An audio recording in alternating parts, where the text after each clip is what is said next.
and I will give a statement which has a geometric interpretation, which I won't give today, but I will explain how it works, and next time I will try to define everything you need for this geometric interpretation. Okay, so what we had last time, it was finite morphisms. I should skip unless you have questions. Well, then we define transcendence basis and transcendental extensions. These are extensions which are generated by algebraically independent elements of a field. Algebraically independent in the sense that there is no algebraic relations between these, and you can always find transcendence basis. Of course, if you have work with infinite fields, with general fields, you might need to use Zorn lemma for that. The same as you use with the usual basis, but fortunately for finitely generated algebras, they are generated by the generators. And the biggest subset of the generators which is algebraically independent is its basis. So it's not hard to find. For instance, if you have x inside Cn, O of x is generated by coordinates.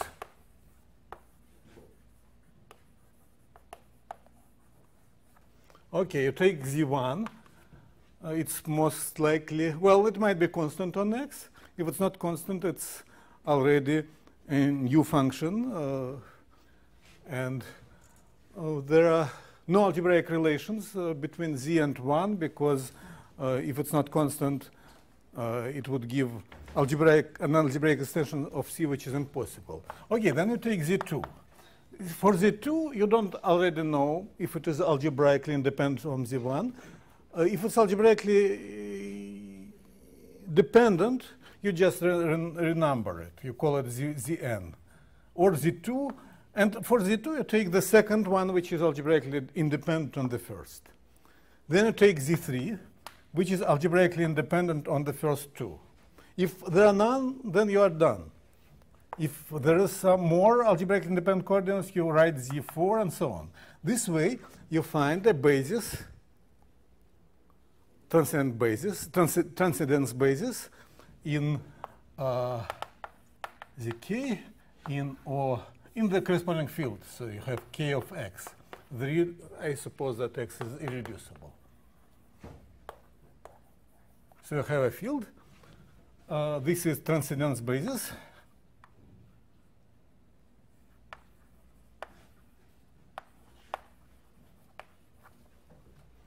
It always exists. And you can always choose it in such a way that it's just the first K coordinates. And K is called transcendence degree.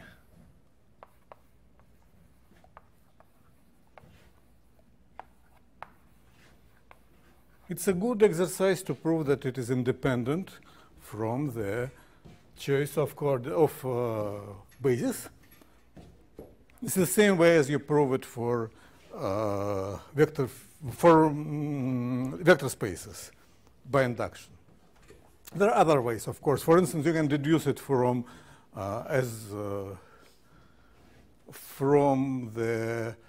Noether theorem using algebraic geometry and topology. I'm not sure if we will do it, but it's really easy after we're done with some. Like, you have to prove that the dimension of a variety is independent from, first it is equal to transcendence dimension, dimension of smooth points, and second, it is clearly independent on the choice of representation for a variety coordinate representation.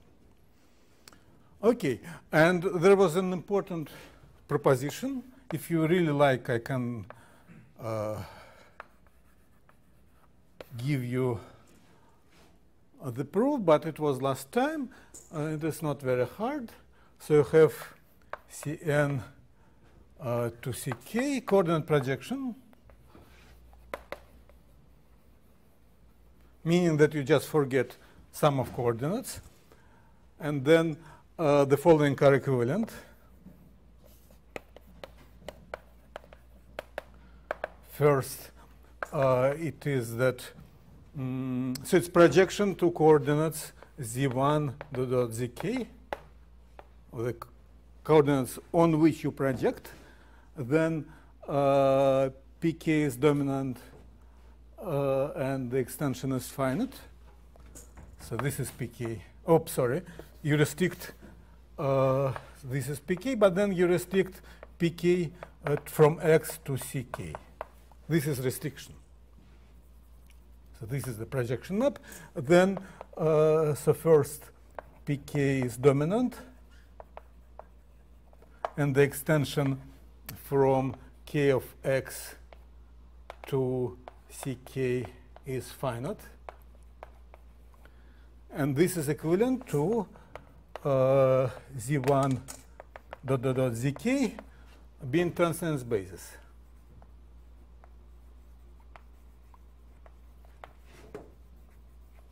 This was last time. If you have questions, you can ask. Everything clear? Okay, good. If you didn't follow, you really should do it as an exercise. It's really easy. Okay, now the theorem, which is not an exercise. You should. It's an exercise, but it's harder exercise. Proposition.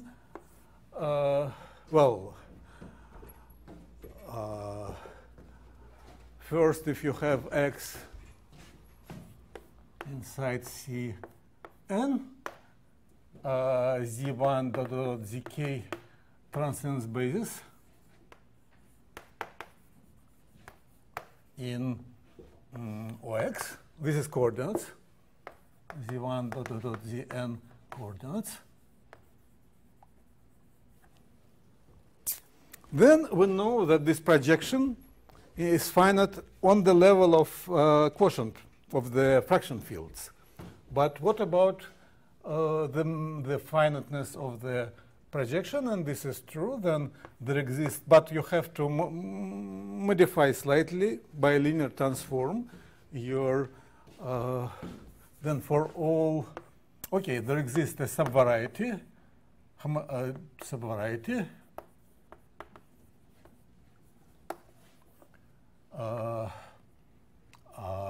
say z inside ck defined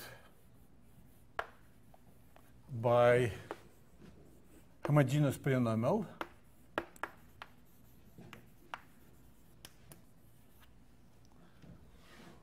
and then such that for all lambda 1 dot lambda k, which don't belong to this subvariety, you consider the projection, but now you modify the coordinates. Consider pk from x to ck in coordinates. Now you have z1 prime dot zk prime. And the rest is just zk plus 1. And then, okay, let's better, instead of projection, say, tell it in terms of the polynomial like it's written here. Then for each lambda which don't belong in there, zn is a root of polynomial p of t equals 0 in Ox. So this equation is true in Ox, where p belongs to this. You start with the polynomial ring x1 z1 dot zk. This is just, but then you have t. So this is a ring of polynomials with coefficients in this polynomial ring. And P is monic. Is monic. meaning that its leading term is 1. Well, coefficient is 1. Okay, so the idea is, I gave you the proof last lecture, but just repeat the idea. You write, you know that this is transcendent basis, so there's really a polynomial P of t such that P of z1, zk, zn is equal to 0. This is because zn algebraically depends on the first variables because of the algebraic, because it's transcendent basis. So everything else is algebraically dependent on these guys. Now you write the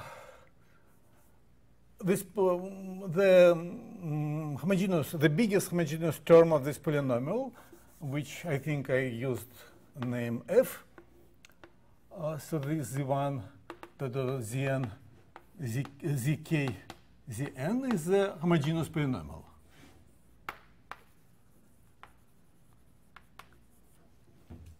And we're interested in the biggest degree.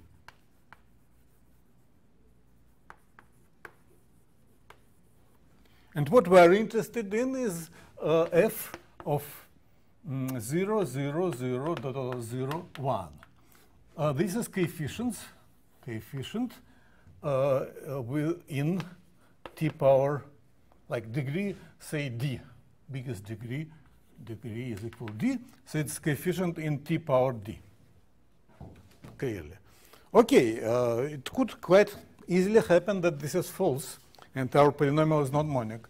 Don't worry, you just replace z1, you take new polynomial q of z1 prime z k prime zn, which is equal q, where this, I didn't tell you what is z prime here. So z prime,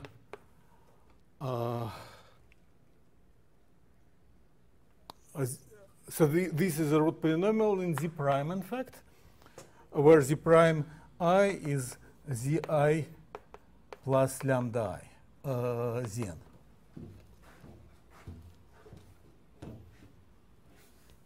With this change, you'll obtain that this is, if you plug 0, 0, 1 to that, this will give you f of lambda 1, lambda 2, dot lambda k 1. And this can't be identically 0, because if it's identically 0, then it's a homogeneous polynomial. That it is 1, it doesn't matter. If it's identically 0, then there's 0 everywhere for all values of variables. And then it should be non-zero. Otherwise, you take just a polynomial smaller degree. So you do this linear change. You obtain this new polynomial, just in new coordinates, and you are done. But then this means that the projection, so you have projection p n minus 1 from x to x1, where x1 is spectrum of a subring OX1, where OX1 is subring of OX generated by z1 dot z n minus 1. And I already did this linear change so that this zn is a root of monic polynomial. So this means that zn is a root of monic polynomial. And this implies that OX is a finite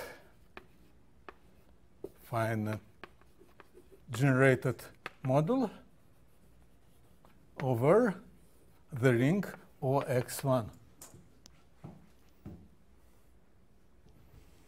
Okay, then we do this change again and again. We obtain OX contains OX1. Okay, then you have to do this linear change again by adding now Zn-1 to your the first variables. Okay, so this contains OX2 and so on, and in the end you obtain OXn-2 minus k, which is just C of Z1 zk. And here I should really write like tilde because it's a new variables. At each step we change the variables. So in the end what you obtain, this is finite over this is finite over this, so this is finite over this. And this is precisely Noether normalization lemma, which doesn't have normalization yet. There's no normalization in this statement, but this is standard. So I did like Google search on normalization and Noether lemma. It's nowhere they mention that there is normalization. But we shall see normalization today. Okay, so corollary. So this corollary is taken from this proposition and the inductive argument. Am I clear?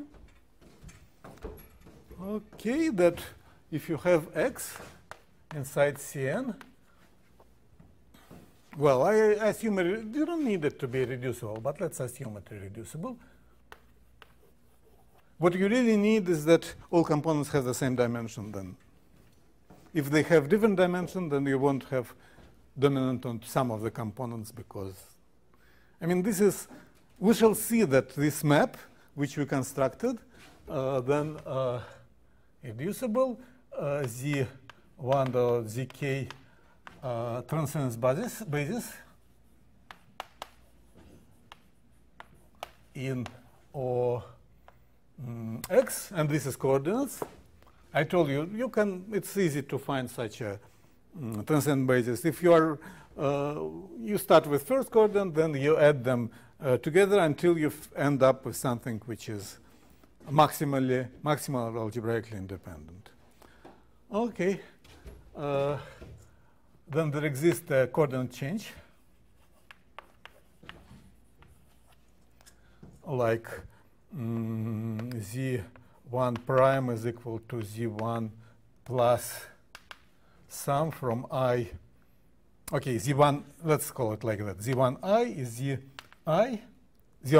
prime is Zi plus, you take a sum from J equal 1 to n minus k, and you have here a lambda, or is it A here? Lambda, k plus 1, k plus j, all right? And you multiply that by Z k plus j. So you have a certain matrix which looks like a 1, 1, dot 1, and this is the first block is 1, and then you have something here.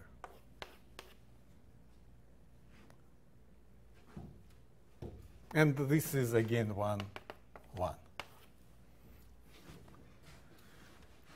Such that the projection from pk, from x to ck, coordinate projection, is finite. We shall see that, in fact, it has a geometric interpretation. The problem is that it's sort of complicated to have it geometric interpretation because we don't really understand how the roots of a polynomial depends on. I mean, this is like not a. This is a. So for each point you have a zero-dimensional variety, which is like a collection of polynomial equations of the same, generally speaking, the same number as there are as many equations as there are variables. So that the difference is 0, it's zero-dimensional variety. But then you vary your base points. This varies the coefficients of your polynomial, and you want this dependence to be like smooth.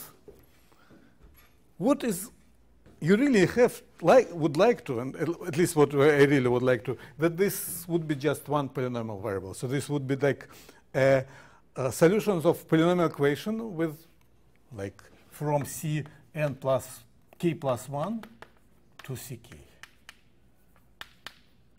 You have here x in this. This would give you the x as a multi-valued function, like in Riemann surfaces, if you had that square root of z, for instance. And this is something I would try to get now. Any questions, comments? Good. Okay, there is something we had already done, but now I can fill the gap. I mean, I told you that in the proof of existence of normalization, we had some, what we used at some point, we used that a variety, and the ring of functions of on variety is obtained as integral closure of something which is already integrally closed in a smaller field. Then we proved that it is finitely generated, and now I will explain how to get rid of this assumption. So let me recall what we already had.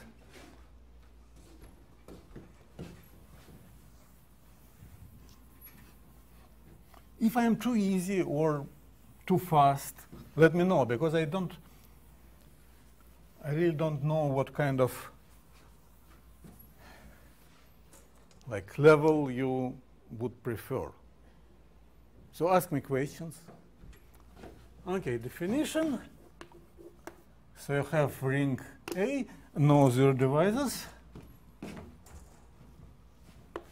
no zero divisors.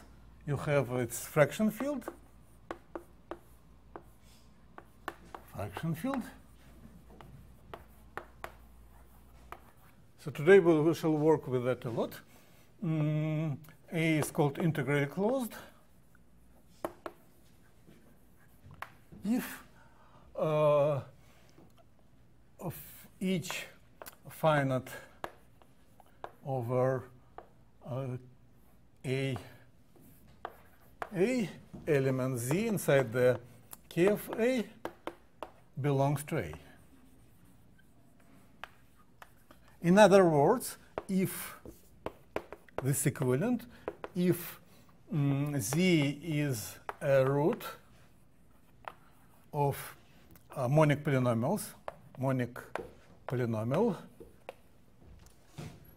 P of z equals 0, and P of t belongs to the fraction, the A of t. This is, so it's a polynomial of coefficients in A. This implies that z belongs to A. And then you can start with, first we had this example, and I'm not going to explain this. I think you probably understand this already, that polynomials ring C of z1 to zn is integrally closed. In fact, any factorial ring is integrally closed. So z is also integrally closed.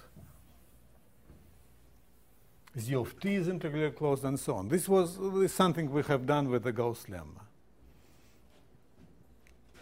And then I had the following important theorem. I'm not going to repeat its proof. It's not very hard. You can do it as an exercise, but you can look at the lecture. So you have A integrally closed, Noetherian, no zero divisors,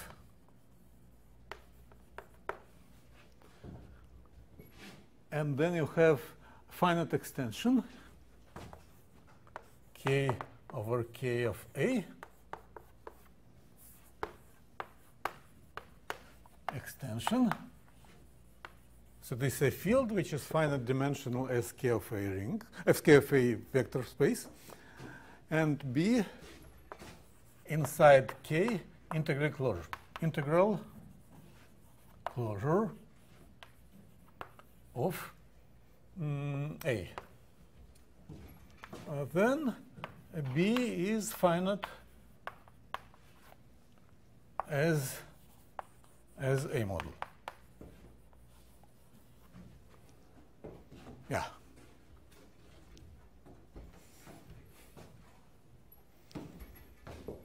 The idea is to use trace and somehow put your B between two free A models. Then, since it is like a submodel of free A model, it has to be finitely generated as a model. So B contains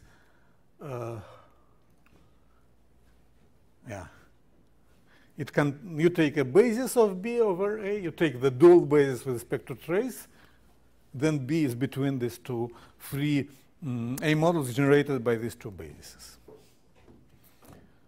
Okay, and then obviously you have this example. Do you have any questions about this? Example. So you have K over rational functions. This is the brackets are denote rational functions. Find extension of the.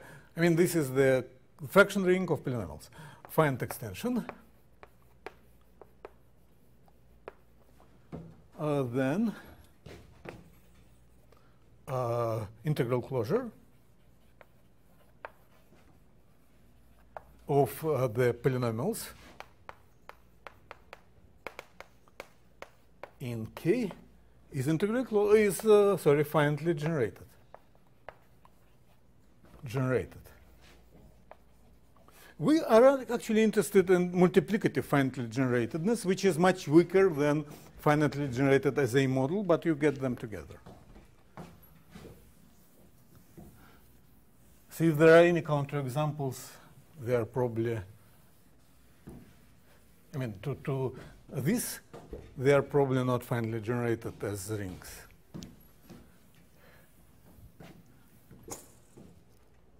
Questions, comments? Okay. This allows us to define normalization. But then for that, I mean, how I define, okay, you have a integral closure, then its spectrum, suppose it's finally generated, then the spectrum is called normalization. And today we can get rid of this assumption and prove that for all affine varieties, the integral closure is finally generated. So corollary, X is affine variety. A is a ring of regular functions, so A of X, and A hat irreducible. A hat is integral closure.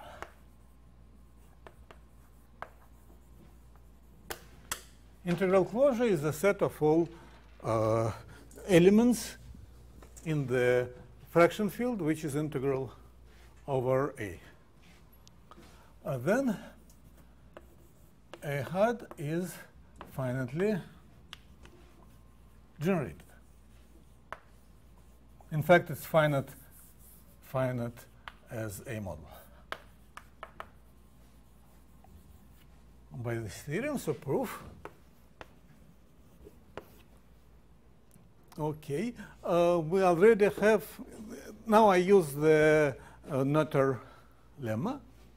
I have finite dominating map f from x to Cn, finite dominating, dominant. Sorry. Then you have integral closure. Okay, I was wrong in using this A. Let's integral closure of Ox, because I already need A here. Yeah. Okay, you take A integral closure. A integral closure. So A belongs to K of x of O of polynomials inside OX. So you can, since you have this morphism, you can pull back the polynomial functions as dominant morphism, so it's an embedding. This makes sense. Okay, so you have A integrally closed. A integrally closed containing OX. And A hat has to be, it's also integrally closed. So this A, it has only integral elements over OX. Because it's, so you have the chain of embeddings. A, is it?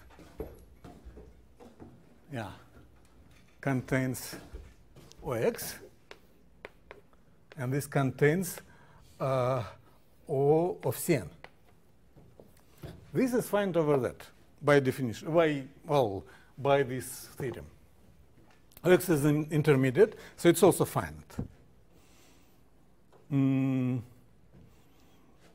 Then its integral closure is has to be, since A is integral, is so which contains in what contains in that?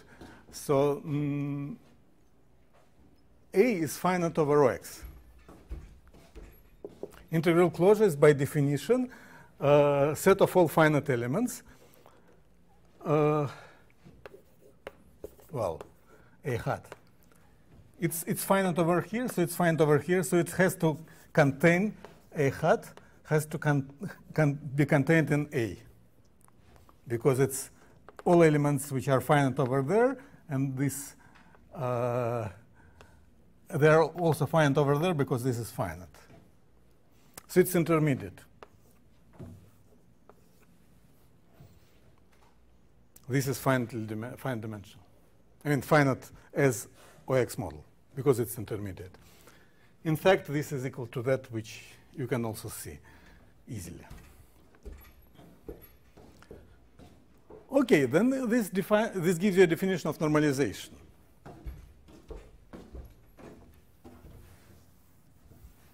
If you have a finitely generated ring, we just proved that its integral closure is finitely generated. So definition, if X is a affine variety, and let's call A hat is integral closure of OX, irreducible. Then a spectrum of A hat is called normalization of X. Since A hat contains OX, this means that you have a morphism from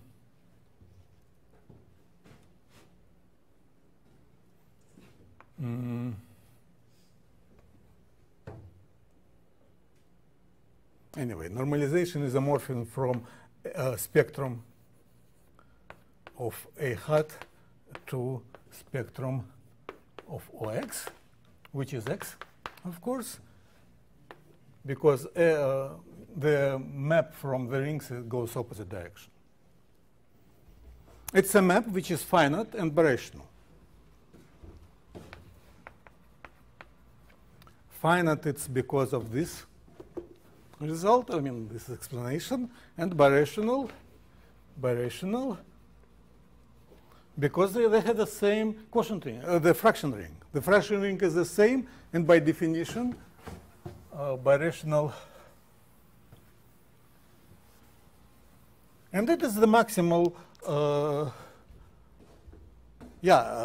something is called normal if it's in a ring of integer. Also, this is definition. X normal if and only if OX is integrally closed.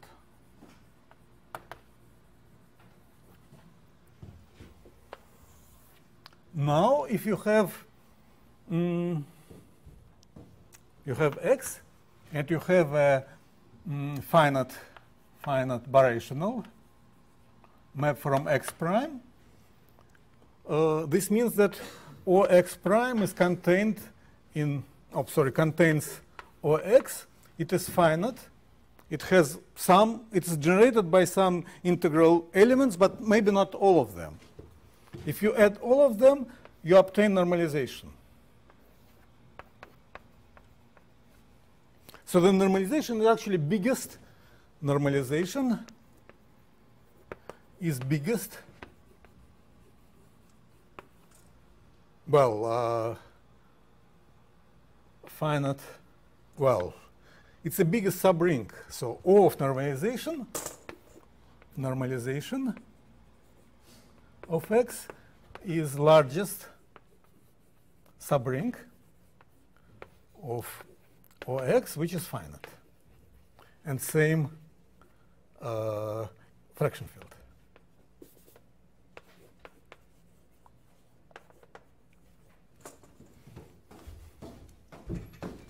So you can characterize now normal varieties two ways. So first, if X is normal, if and only if X is normalization of X. And second, if X is normal, if and only for each finite birational map, X prime to X, phi is isomorphism.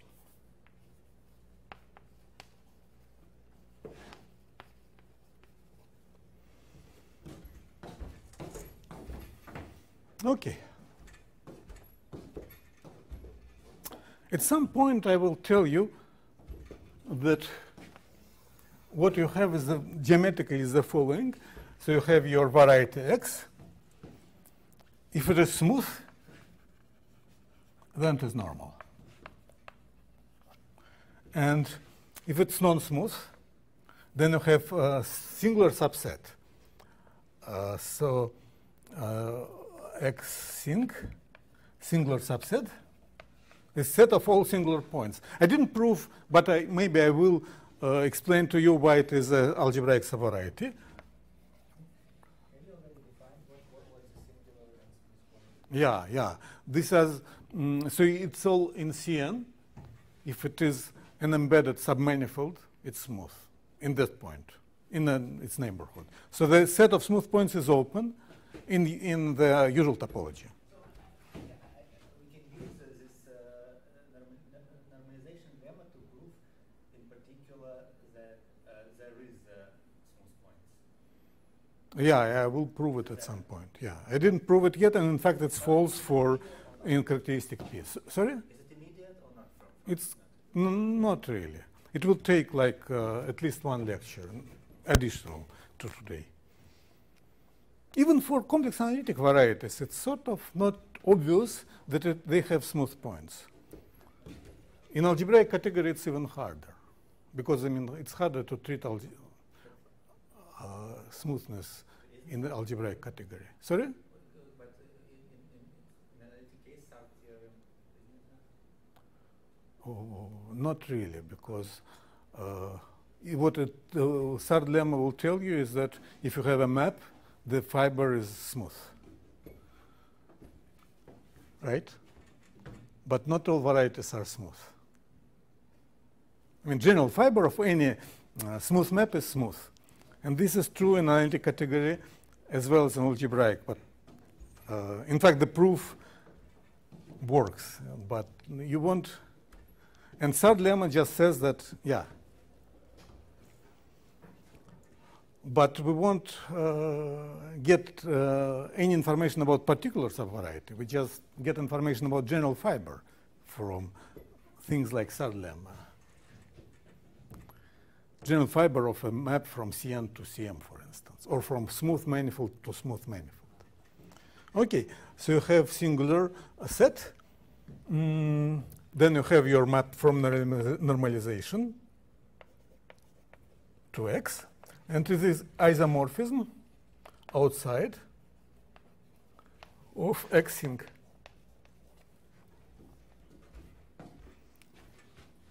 I think I would prove that probably,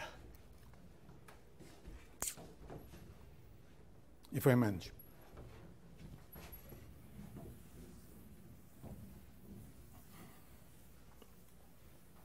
But anyway, so the idea, in fact, what I would also would like to prove, but probably not in this course, is that if dimension of X is 1, then normalization is smooth.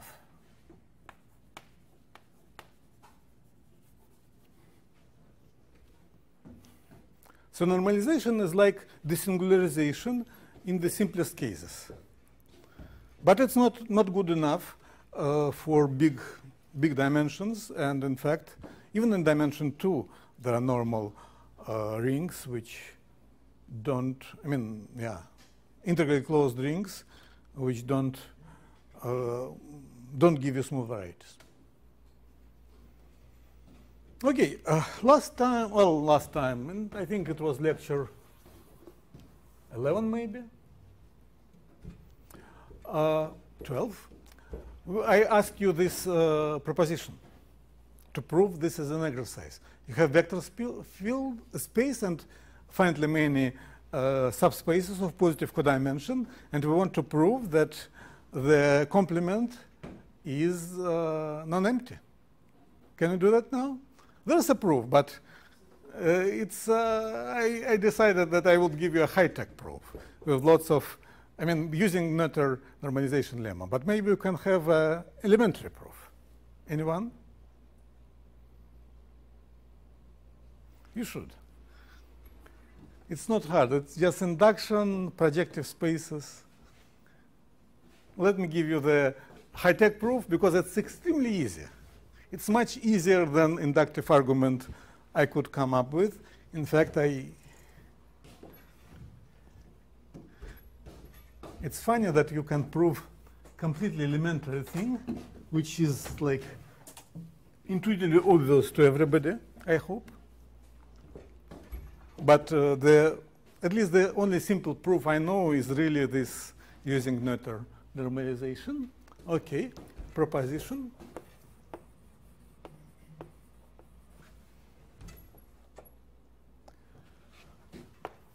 Okay, so you have V is equal to Kn. So I wrote here characteristic 0. In fact, I use only that it is infinite. But since I stated the Noether normalization for characteristic 0, I would assume that K is characteristic 0. Just to avoid possible confusion. You don't need that. You just need that it is infinite. Okay, now you have W it's very bad. It's n and n. No way. They're different numbers. Sorry about this. W1 dot Wm inside V, proper meaning they are not V, proper subspaces, vector subspaces. Then V without the union of all Wi is non-empty. So in over R or over C, you would just say that, okay, they're zero, well, they're measure zero subset. And to complement to measure zero is non-empty. Or you could say that it is bare category subset because it's a finite union of, well, even infinite union of closed over dense subsets is not everything by bare lemma. But since we could apply that to, I mean, I am applying that to the fields which are not C or R, which are really complicated, like field of rational functions. It would be silly to use measure theory. So I use instead the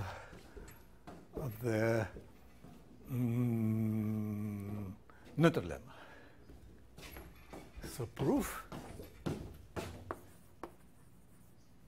Step 1. We replace Wi replaced by codimension 1 subspaces.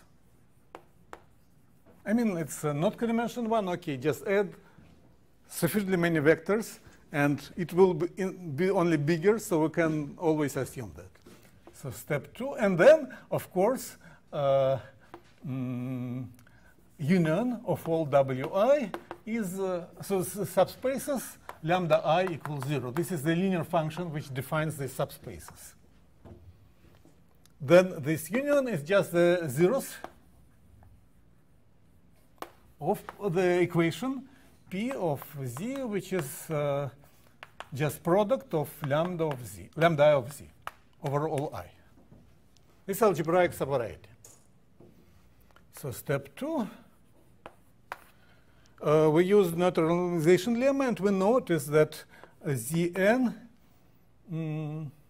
cannot be, so Z1 dot Zn are not algebraically independent because they have this relation, this algebraic relation between all of them. So there is at least one algebraic relations. Then this means that when you apply Noether normalization lemma, you have a projection from, let's call this X to C K, where K is less than N, strictly less, because we have algebraic relation, and then it's finite. After you change somehow variables, it's finite. And then we know that pre-image, so let's call this pk minus 1 of Z is finite.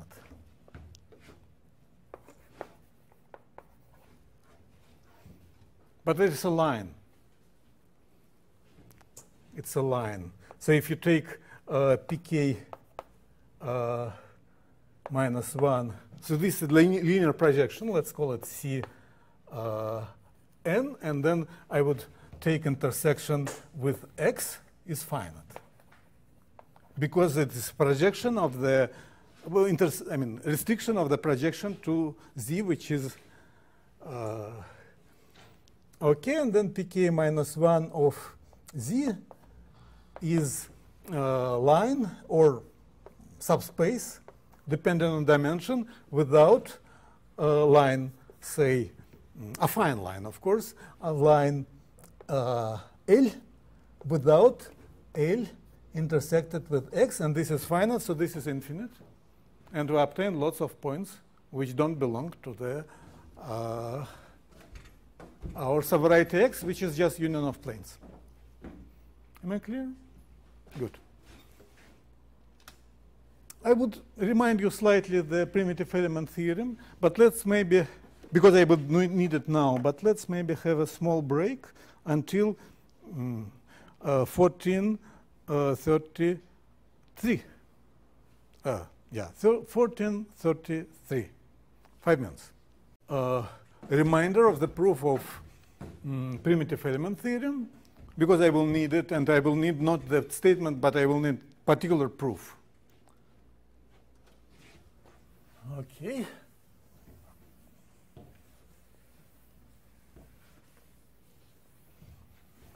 So we have trivial lemma, direct sum of fields has only finitely many, well, different K algebras.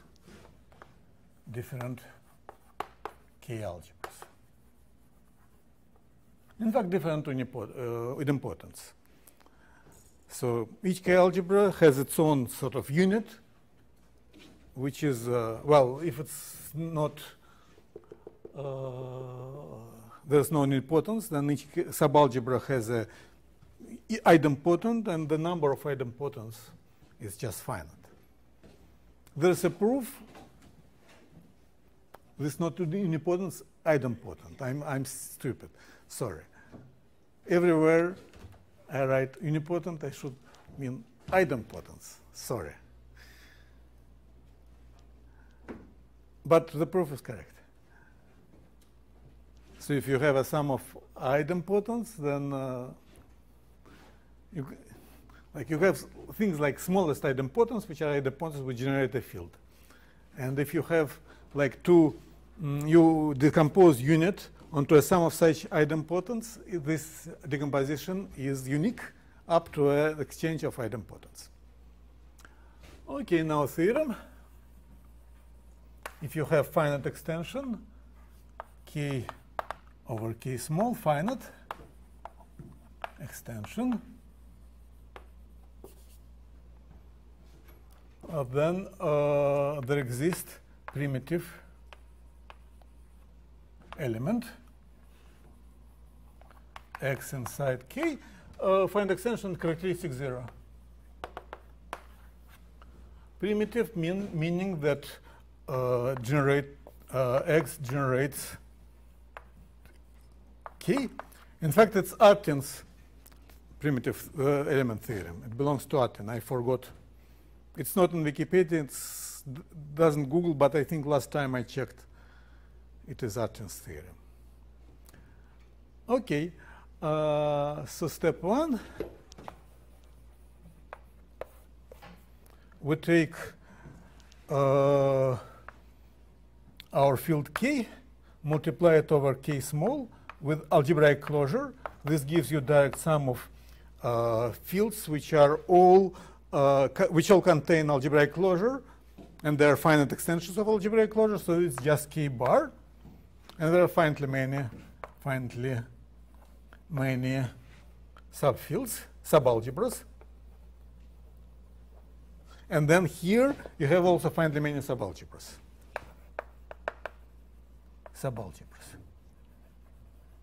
This implies that there are finitely many subfields.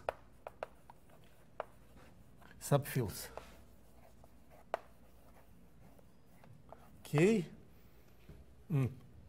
prime inside K, which contain K small.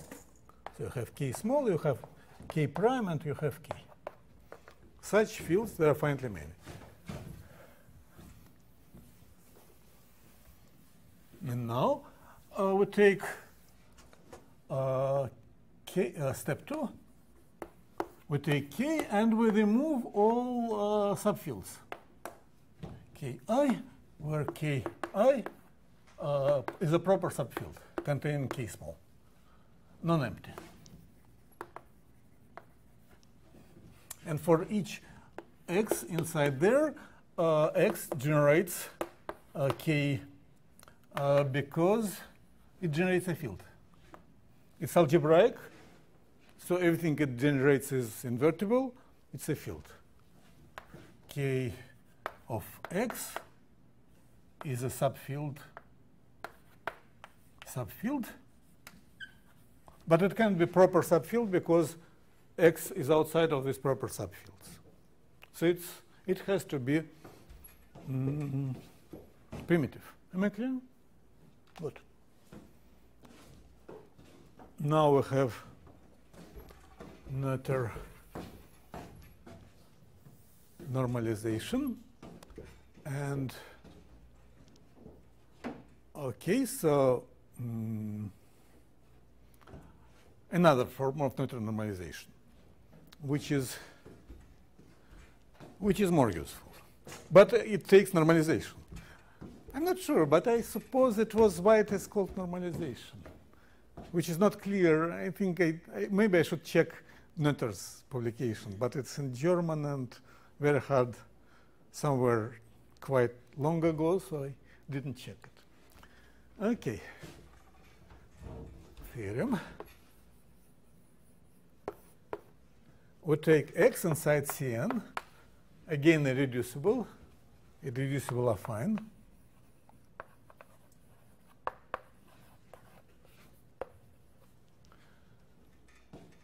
And then K is transcendence degree. Transcendence degree of X. This means that you have a finite projection to Cn, but it's even better. So then there exists a subvariety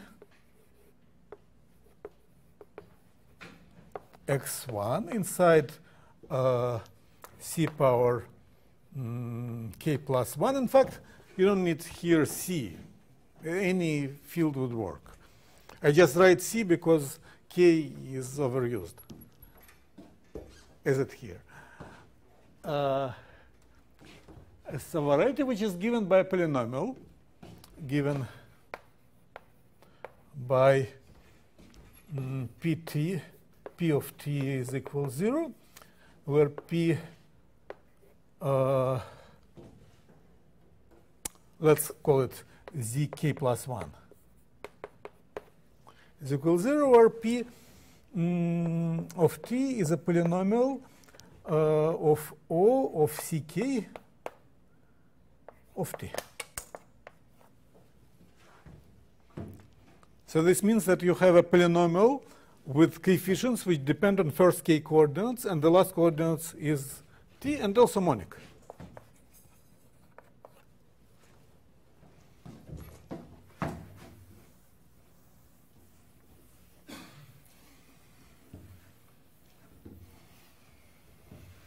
Such that, well, I can start with normal. I can just say the normalization x norm is isomorphic to x1 norm. Here I just assume that it is normal, and then x is isomorphic to x1. Is the statement clear? So this means that every algebraic, every affine variety up to normalization is just a divisor given by a monic polynomial. Monic is very good because this means that the projection so you have a projection from x to ck, and x belongs to ck plus 1. So this is a projection map. So the fiber is given by solutions of a polynomial equations. Okay, then if you are lucky, and this is a notion called discriminant of a polynomial. This is the set where some roots are equal. Outside of discriminant, this is just n to 1 cover. Very easy. And it is also smooth. And on discriminant, of course, something bad happens, and this is where you have to take normalization because it's really bad. I mean, there is a problem. Of course, you would like to have that such a statement that, okay, you have a normal variety, then it has this form like that. This won't work. there is a notion of called complete intersection. This is a subvariety of codimension k, which is given by precisely k equations. And the complete intersection, even locally, has very strong and nice properties. There are many singular varieties. Of course, smooth are all complete intersection because they are given by precisely like smooth. I mean, this is how we define smooth varieties, by taking k equations which derivations are linearly independent. Then you obtain the solutions are codimension k subvariety. So for smooth it's fine, but for non-smooth it's not fine. Could be very bad singularities, and then you can just, there's no way you could give a given subvariety even locally as a divisors. Just, but fortunately, if you do this somehow works.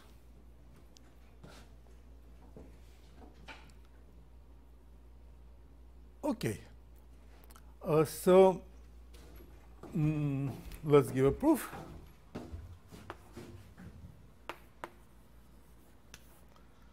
Step one. So step one, we use the primitive element lemma, primitive element theorem.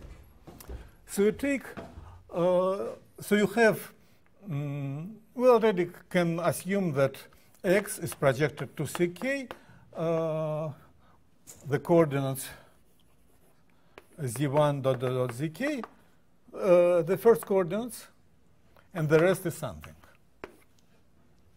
For the rest, we don't know.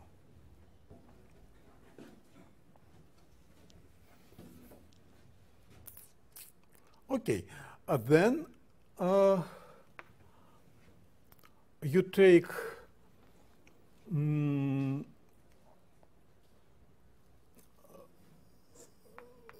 W, which is a subspace in Cn generated by z n k plus 1 dot dot dot z n.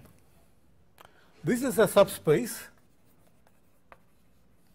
generating the field k of x, the field of rational functions on x, over c rational functions on the first k variables, z1 dot zk.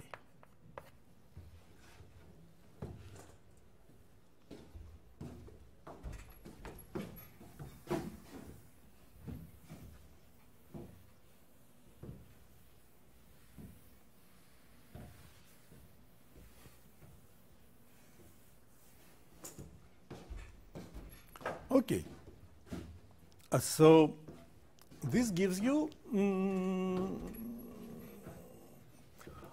let's call k1 dot dot kn all proper subfields.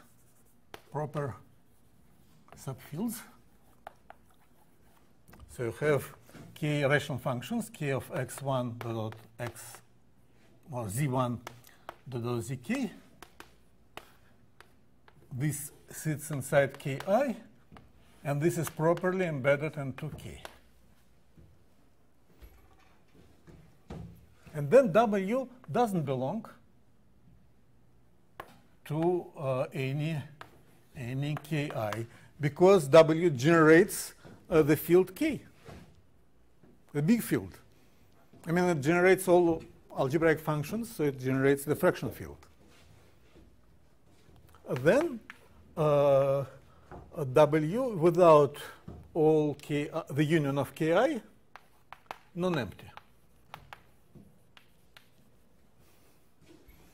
And then there exists tau coordinate inside W.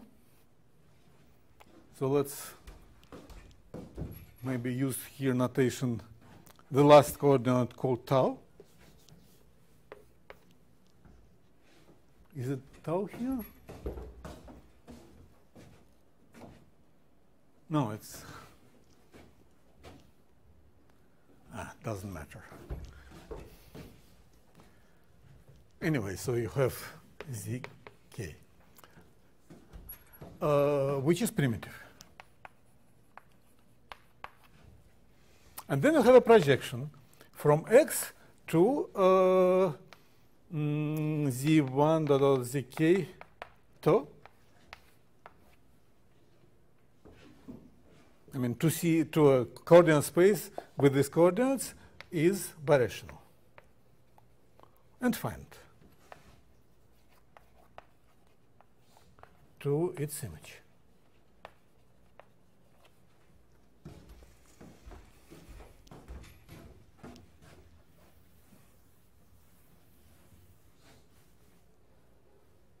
Okay.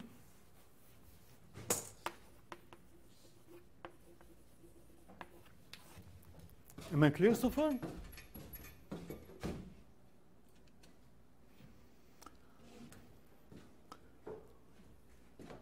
Okay, so now we have a subalgebra.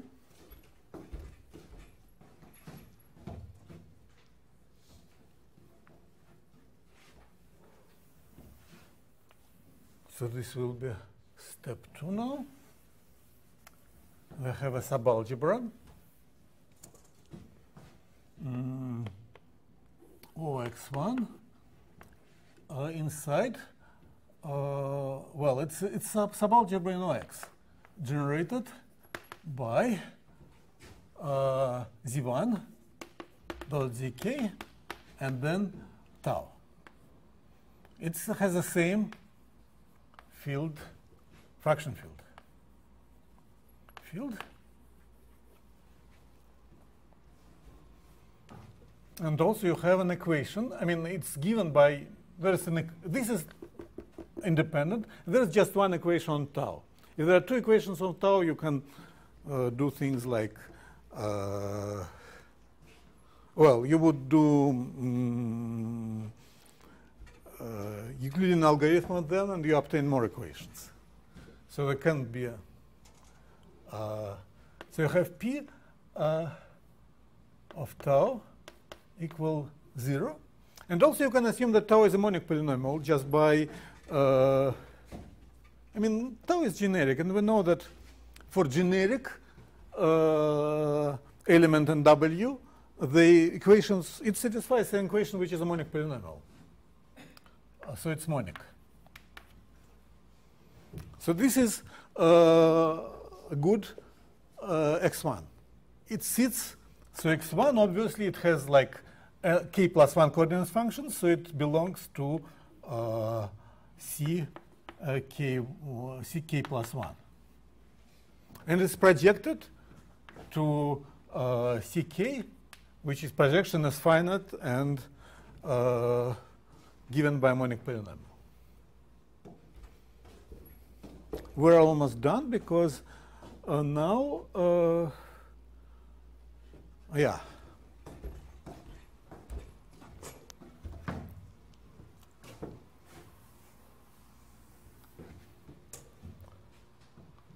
So step 3, you have O of x and O of x1. They are both integral closures. Well, they are integral closures of them. The normalization, like integral closure, let's norm here. Norm and norm are integral closures of OCK in the same number field, k of x. So they're equal.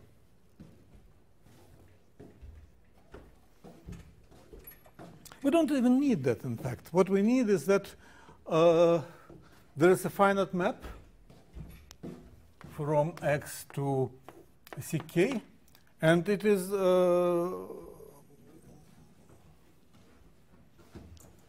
and outside of some singular set, it is really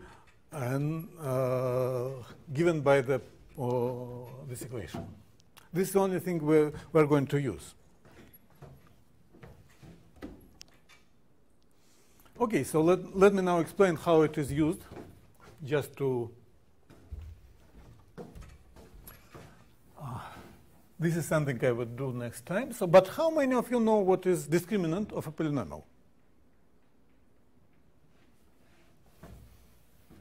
And how many of you know that every symmetric polynomial is expressed through the elementary symmetric polynomials? Okay, good. Now we can very easily define discriminant. So if you have product of t minus alpha I, this polynomial, from I equal 1 to n, its coefficients are obviously symmetric functions, elementary symmetric functions on alpha I. Let's consider the following product. Alpha I is not equal to j, alpha I minus alpha j. This thing, in fact, it contains squares. It's squared on each pair, because each pair is here twice. But it is really symmetric. I mean, it's clearly symmetric. So it's symmetric, and then it's expressed. So let's write this as a sum ei t power I. These ei are symmetric polynomials through ei. This is called discriminant.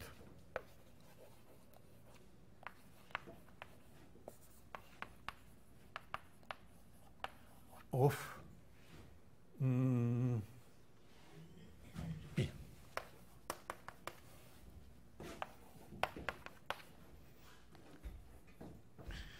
The important thing that it depends only on coefficients. And then you have P prime is non-zero in roots of P, because P prime is 0. I mean, P. So if you take, if you suppose, let's change coordinates so that root is in 0, then if discriminant of P is non-zero. This is because P prime is 0 only if you have double roots or triple roots and so on. If you have a single root, like you can write your polynomial as in that root, like changing the root to, okay, let's write it like t minus alpha I plus t minus alpha I squared plus and so on. Yeah, you write the Taylor expansion of the polynomial. So you have a1, a2 plus t minus alpha I third, a3, and so on. This Taylor expansion of your polynomial is actually finite. But then it's so the P prime of alpha is equal to AI, A1. So let's write it alpha here. And this means precisely that discriminant is 0, if and only if you have simple roots, if and only if the derivative is non-zero. Okay, and this means that if you consider the map, just consider the subset. P of t equals 0 over inside. So you have polynomial which depends on coefficients, depends on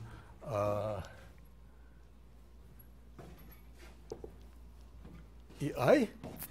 It's C, polynomial of degree n, so it's Tcn times C. T is in C.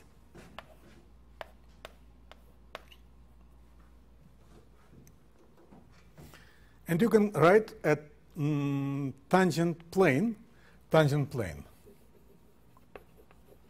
to this set. 2x is, well, it's P prime of t times delta is equal 0. Oh, times x right, is equal to y.